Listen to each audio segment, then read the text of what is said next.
Hey, what's going on, guys? Coming at you with a quick updated deck profile, and today I'll be showing you guys my Gem-Knight OTK deck. So after a bit of testing with this deck over the last couple weeks, I have made a good bit of changes since the last profile I showed you guys that I feel like makes it as consistent as possible. Granted, it's not the most consistent OTK/FTK in the world, but it is a lot of fun. Gem-Knights have always been a fun deck for me. Just fusing something a billion times off of one Gem-Knight fusion is always really cool. It does lose out the hand traps, and no matter what version of Gem-Knights you play, it's not really meant to be competitive right now, especially going forward into Link format. But I figured, before Link format completely destroys this deck, I figured, you know what, just have a little fun with it. Try to make it as cool and fun as possible, and try to catch some people off guard, and that's exactly what this deck does. So, without any further ado, we'll go ahead and get right into the updated deck profile. So starting off with the normal monsters, we have upped the ratio of these a bit.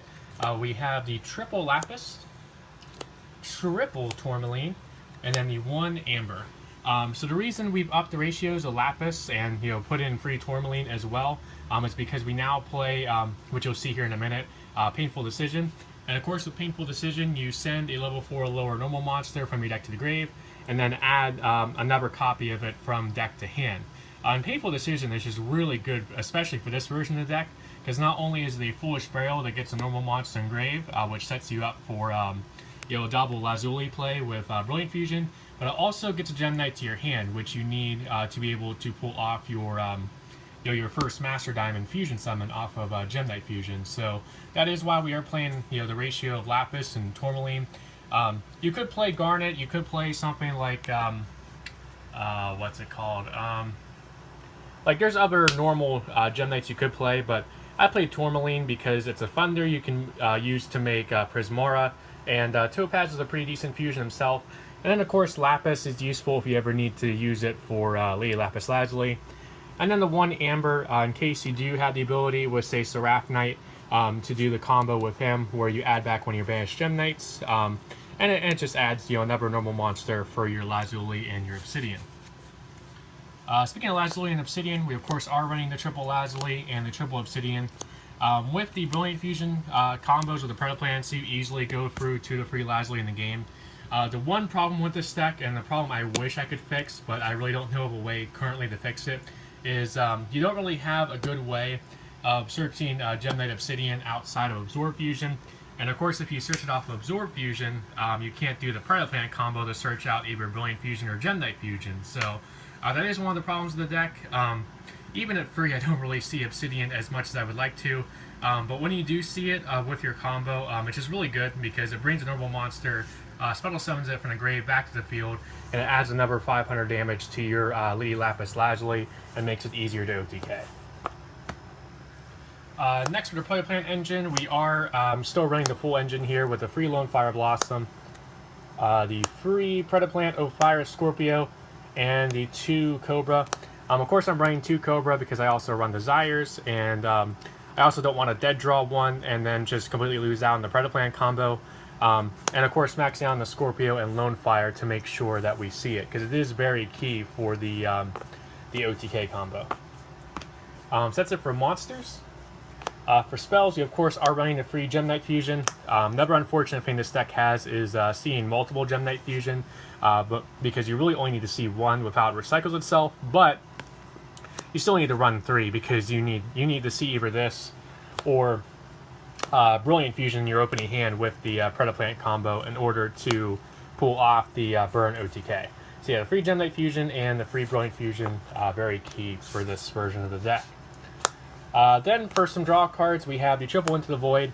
It's just, as I said, this is kind of just a fun, OTK variant of Gem-Knights. So you're kind of all in on an OTK, so you don't really care that much about the end phase discard effect of Into the Void, because with the way this deck runs, you're either going to pull off your OTK or you're probably going to lose anyway. So might as well just run the risk with Into the Void and get that extra consistency. Then the 2 Contract with Dawn 1000 has a couple different uses.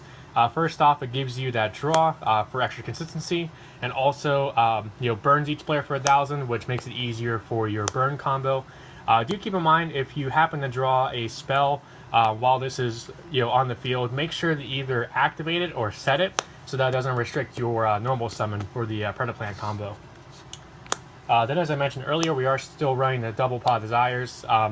Another thing that I've learned with this deck to make sure you do is definitely make sure you do all your deck fitting plays with your Predaplants and your Brilliant Fusion first before you pod desires, just so that you don't banish Lazulis or banish your Predaplant combo and then just lose out on your ability to do it. So definitely something to keep in mind with desires, but it is still useful if you have a completely dead hand, or if you're halfway through the combo and you just need another, Gem-Knight or two to be able to pull off your full combo.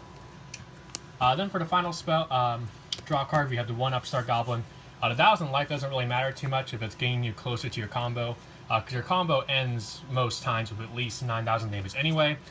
Plus you have the Contract, which can do 1,000 damage as well. Then for some Foolish cards, we have the 2 Foolish Burial Goods and the 1 Foolish Burial itself. The Goods is here as a way to get Gem-Knight Fusion in the graveyard, and then of course you can recycle it back from your graveyard, with its effect after you send, a Gem-Knight from deck to graveyard off of, say, Brilliant Fusion or Painful Decision. So it's a good way to search it.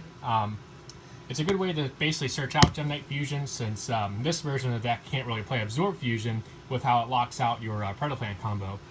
And of course the 1 Foolish Burial if you need to get an extra normal monster engraved, or you just want to send a Lazuli to add back a normal monster.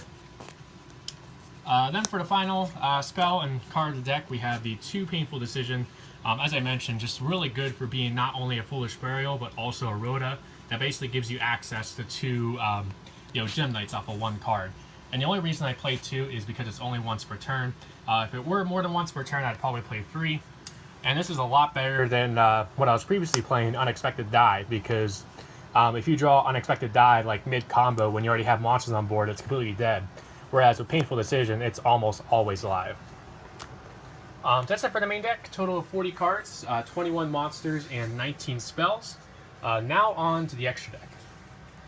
So starting off, we have the 2 Lady Brilliant Diamond. You only need 1 for the combo, but I play the second one just in case it gets interrupted, and I can go into Lady Brilliant Diamond the turn after.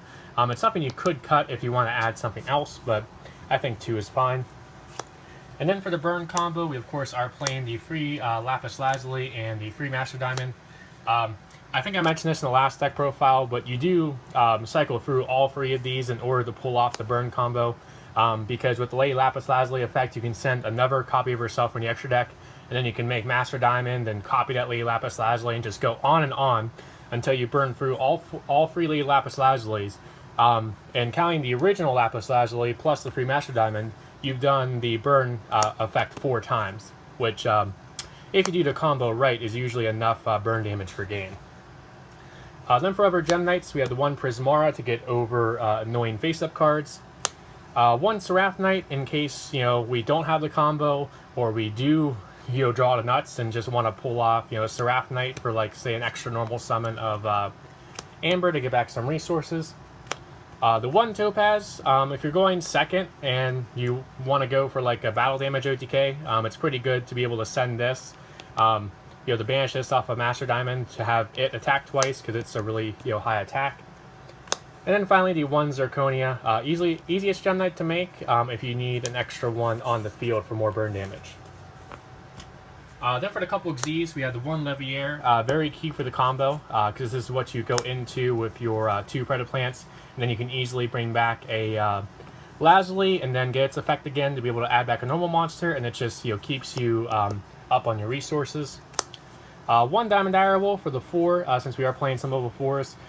Definitely would be Tornado Dragon if I own one, but Diamond Dire is still good for just popping cards.